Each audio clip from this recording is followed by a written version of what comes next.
So ஒவ்வொரு ஃபங்க்ஷனுக்குமே soft silk கட்ட முடியுமா, பியோர் டசர் கட்ட முடியுமா, சாஃப்ட் சில்கோட ஃபினிஷில் ரொம்ப அழகான ஒரு silk by cotton with complete வந்து இதுங்க பட்டோலா த்ரெட்டில் வீவிங் சாரி சூப்பராக இருக்குது. ஷார்ட் 2 சைடு அழகான பார்டர், நீட்டாக முந்தி, அதில் அழகான டாசில் அண்ட் ஆல்சோ ப்ளவுஸ் வர மாதிரி சாரி. நம்ம என்ன ப்ரைஸில் கொண்டு வந்திருக்கோமா?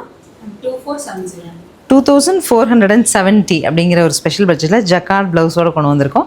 எந்த ஃபங்க்ஷன்னாலும் தாராளமாக கட்டிட்டு போயிட்டு வந்து ஜஸ்ட் வாஷ் பண்ணி ஒரு ஸ்டிஃபன் ஷைன் பண்ணி அயன் பண்ணியிருக்கேன். அடுத்த ஃபங்க்ஷன் ரெடி ஆயிரும். இது மாதிரி ஐ ஹவ் நியர்லி 5 ஷேட்ஸ் போயும் பார்த்துட்டு பிடிச்சது எடுத்துக்கலாம்.